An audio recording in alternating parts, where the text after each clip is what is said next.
Well, hello, folks, and welcome to the Dieter Melhorn Fishing Podcast. I hope you're having a good day, whatever day it is that you happen to be listening to the show or watching it here on YouTube. Today, I'm going to talk about some fishing reels, the Piscifun reels, the round reels, the bait casters, the chaos, whatever you want to call them. I've run some of these reels in the past few years. People have seen them in some of the older videos, and people see them in some of the newer videos. Here's the two reels that I'm going to talk about, give you just some numbers, parameters on some of this stuff. People have asked, what about the bigger ones? What about the smaller one? Which one's better? All that kind of stuff. I'm going to try to go over some of that and explain some of it on what the deal is with these reels. Originally, I started out with this reel here, which is the Chaos XS50. And I used that reel. They sent me one to try out. I was very skeptical about this push button spool release on the back. You can hear it kind of click there, but it was this plastic push button. I was very skeptical. I thought it was going to break. I thought because it was plastic in cold weather, it was going to end up cracking. I can say this, guys. I've had this reel, I don't know, 5 years now, maybe, and no problem whatsoever with that button breaking on it. It's a well-designed plastic. Whatever they made it out of is held up just fine. This one came with a power handle on it. That's the way these things were sold, which I thought was a good idea. I think it's a good selling point. Anytime you can put a power handle on a round reel, especially in the catfish or striper fishing community, it's a good upsell on it. And it's been a good reel. They're still working. So the one they sent me recently, and I have not taken this reel out on the water yet, but it's the XS60. Now, this is Chaos XS60. Make sure you understand what that is. And I'm going to put links down in the description to both of these reels where you can go look at them. When I went to their website to look up some of the information on these reels, the thing I noticed was they're calling on the 4,000, 5,000, and 6,000 now, which is more in line with what the traditional numbers are. I did a video recently on spinning reels and the numbers and the correlation and the lack of correlation to what it means. In the spinning world, they kind of throw sizes out there as a 5,000 series. It could be 500. I'm sure somebody's making a 50. In the round reel world, it has traditionally been like the Abu Garcia 6500s, the 5000s. It's been in that 1000 series. The bigger the number, the bigger the reel. They started out doing this in a 60 and a 50, and it's still what is stamped on the reel. But I noticed on the website they are, 40s, 50s, and 60s. I'm sorry, 4,000, 5,000 and 6,000. So I'm even getting confused myself. I've obviously, when you look at the web page, you can see it and see what it means. They're the same reel. Everything I can tell by looking at the design of the reel and the way they're built and everything is the same reel. So the difference with this one, just so you know, this is make sure I say it right, the 60. This is the 50. One thing you can tell right away when I get these chassis lined up is that there is a difference in the size of the spool, the capacity of the spool. That's probably closer to where it's in line there. The 60 has a bigger spool on it, and this one has a smaller spool on it. The other reel they sell, which I don't have an example of, is the 4000, which I guess would be a 40 series.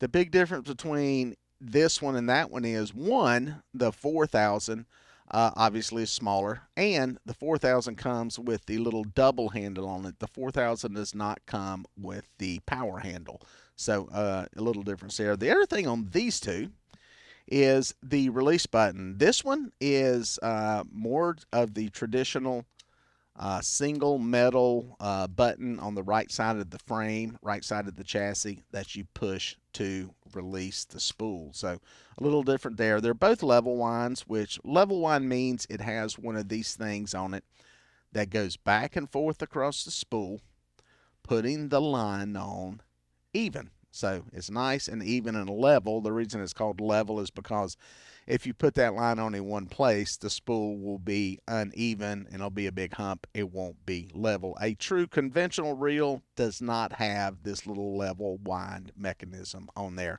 You are forced to use your thumb or finger to guide that line back and forth across the spool.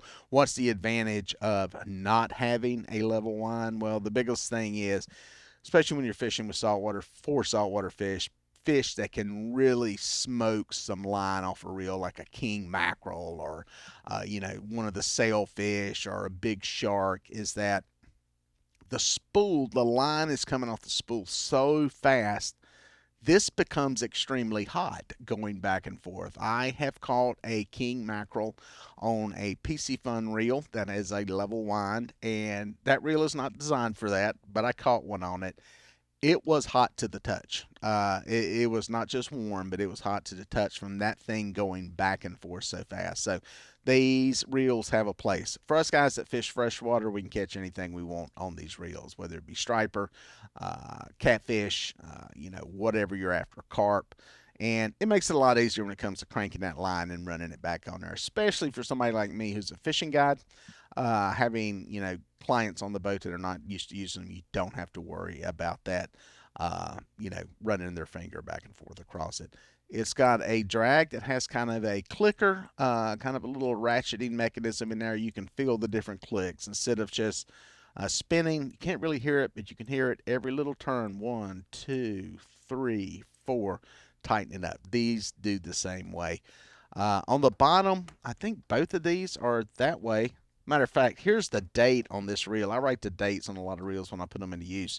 3/17 of 21 is when I put this into use, and this is the end of 2024. I'm in December in the taping of this. If y'all watch it on down the road, they do have these little posts that go through the bottom of the reel, which I like. Some of the older Abu Garcias just have this little weld on the bottom of it. It's not even technically a weld. I think it's called something else, but they're notorious for breaking. When you put tension on this thing against the rod, when the rod is on here and you're pulling on it trying to break the line off, it can stress this joint down here and end up breaking it. So that's a nice little feature for what is a relatively affordable reel, both of these things.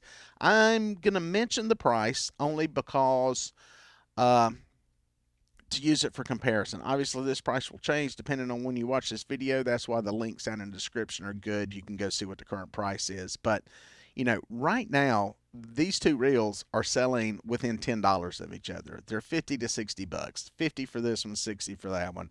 And I think the 40 is 50 also. So people have asked, which one should I get? Well, unless you're needing a super small reel, something lightweight, I would say go with the bigger reel. You're getting a lot of bang for the buck. For 10 bucks more, you're getting more line capacity. Definitely, I think if you had the 4000, the 40, whatever they call it now, that's the version smaller than this one here. I would definitely go with this one, because if that one's 50 bucks and this one's 50 bucks, you're getting a little more bang for your buck, just in the fact you're getting a power handle on there. That's about a $20 value anyway you go, especially for having one that's anodized. So that's kind of my take on these things. Like I said, this thing has been up and functioning since 21. I believe they sent me one before that, back in about 19. So I've got some that are older than that are still in service and still working. Matter of fact, I think one of them is on the boat right now. So it's a affordable brand, Piscifun. Like I said, I'll have links down where you can check them out.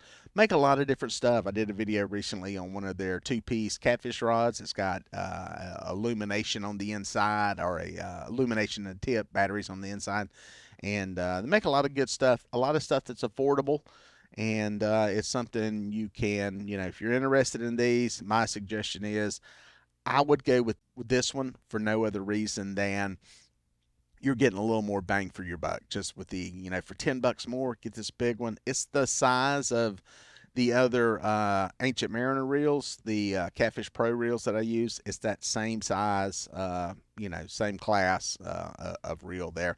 About 22 pounds of drag is what I've seen. I couldn't find any information on the line capacity, but just looking at the spool, it's going to be in that same range as these other reels out there that are in this same size class. But 22 pounds of drag with that star drag system is way more drag than you're going to want to put on any fish that you get into in freshwater. I mean, that's a lot of drag and easy to use. Clicker is on this one. See what it is on this one, older model. See if it's as loud. Seems like it may be a little quieter. Now I do have line on this one. This one seems louder, and some of that may be because the line on here is absorbing some of that click. But you know, they both have clickers on them, so my opinion, good little bang for the buck. That's the difference in the two. Which one you end up buying is up to you and the way you do things and the way you fish. So, hope you enjoy. We'll catch you guys out on the water.